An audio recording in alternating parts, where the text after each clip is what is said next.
There is an adage that says something like this: if you live in a glass house, do not throw stones. But apparently, that adage, as wise as it is, doesn't apply to Islam, doesn't apply to Muslims, because that's exactly what they do. They live in a house of glass, and yet they decide to throw stones. And why, to start with, why is it that it's not a wise thing for you to be throwing stones if you're living in a glass house? Well, for two reasons. Number one, you could destroy your own house, and Islam is doing that. Islam is just destroying itself from within. Today is not um, it's not a time to deal with that. The second reason is, suppose you are throwing stones at people outside, people that are passing by, and you are living in a glass house. What if they want to retaliate? Then your house will come crumbling down. And that's exactly what Islam does again. Throw stones at every other person's religion, particularly Christianity. And as you examine Islam, you see that everywhere is full of weakness. A little, a little knock will just destroy the whole thing. So now, what I want to do this in this video is to show Muslims how their house is so delicate, and yet they think that they should go about attacking every other person, particularly Christians. And by doing so, I will be showing the Christians how they should respond. I mean, Christians in Nigeria in particular, how they should respond when things like that are brought forward. So let's look at three of the stones that Islam throws, that Muslims throw. Let's see and how to respond. So number one, they say something like, show me in the Bible where Christians are told to worship on Sundays. As silly as this sounds, because I can easily show that Christians gather on the first day of the week, which is Sunday, right from the Bible. And yet Muslims will be asking us to show from the Bible that Christians gathered. Or maybe they say something like, did Jesus command you to worship on Sundays? No, Jesus didn't. But I'm not going to, that's not what I want to deal with. The Bible says in the book of Proverbs, says, do not answer a fool according to his folly, lest you be like him. But the very following verse says, answer a fool according to his folly, so that he doesn't get wise. He doesn't think he's wise in his own eyes. And as Christians, we've always ignored the Muslims when they come with these silly arguments. We just ignore them. Most Christians will just say, well, leave them alone. In fact, some people will say, may God have mercy on you. They will pray for them and all that. And because of this, Muslims think that Christians don't have response. No, we do. It's just that we're applying the passage that says, don't answer fools according to their folly, because these questions are foolish questions. They're stupid questions.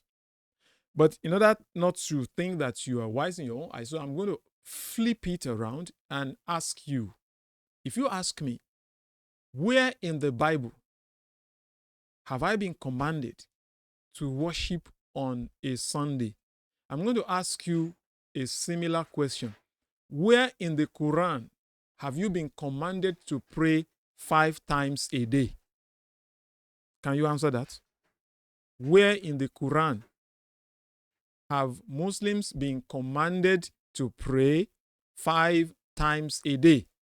I think it's a very fair question. If you're asking me to show where I have been commanded to pray, to worship on a Sunday, I think it's fair to also ask you to show me from your own Quran where you have been commanded. If your 5 times prayer, if they are so if they are so important to you, all right, you show me from your Quran where you have been commanded to pray 5 times a day. That is number one. I said I was going to show 3. The second one is to say, and this is a very fanciful one too, fanciful in their own eyes, because they look at Trinity as a pagan creation, as a pagan invention.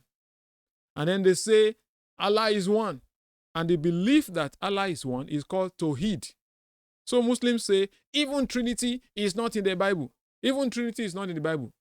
So I ask you, that Tawheed that you believe, is it in the Quran?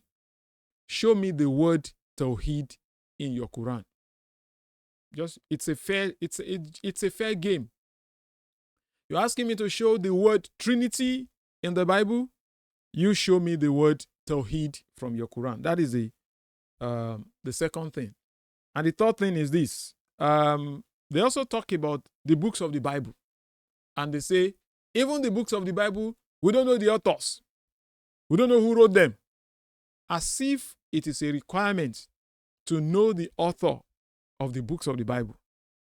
By the way, the fathers, the church fathers, they knew the authors of the Bible.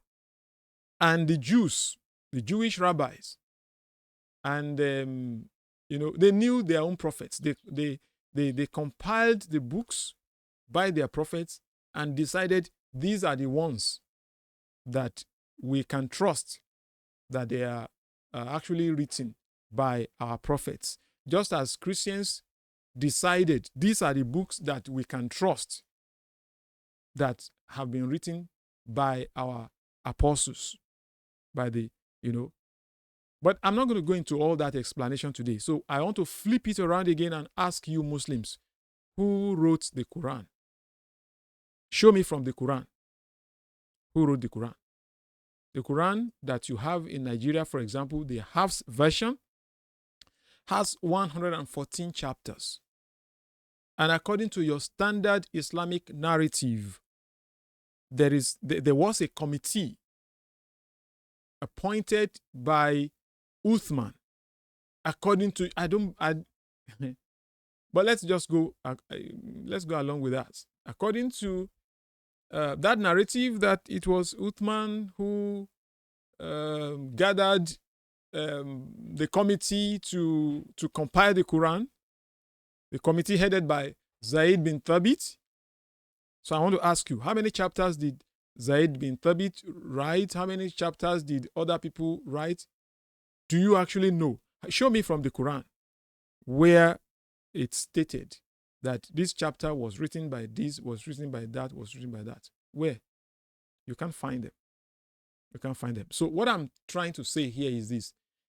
If you have, and in a previous video that I did, I explained my journey into apologetics. And it was a video by David Wood that created that curiosity. I just saw the story about how Muhammad died, that he died by poison. And I was wondering, if this thing is true, why is it that Muslims will know, they will see something problematic in their own religion, but they're not okay to stay at home and deal with that? They must go abroad and start attacking other people's religion. Okay, so it was that got me thinking, what is wrong with these people? And the more I digged, the more I looked, what I found was so messed up that I said, wow, if this is the case, somebody has to start responding to these people. So it's exactly like that. How is it that sometimes you go online and you find Muslims saying some stupid things about even your God, he died a painful death. He died, he was crying on the cross like a baby. They say some silly things like that. And if I want to flip that around as a bonus flip, because I said I was going to talk about 3 things, but now this is the 4th one. It's a bonus, all right? If you think you should joke about the death of Jesus on the cross. Tell me how Muhammad died. Tell me how he died. You want to joke about Jesus dying on the cross? Let's look at how Muhammad died. So this video was intended to be a very short one to illustrate the fact that if you live in a glass house, you don't cast stones. So drop your comments down below, and I'll see you in the next video. Thank you and God bless you.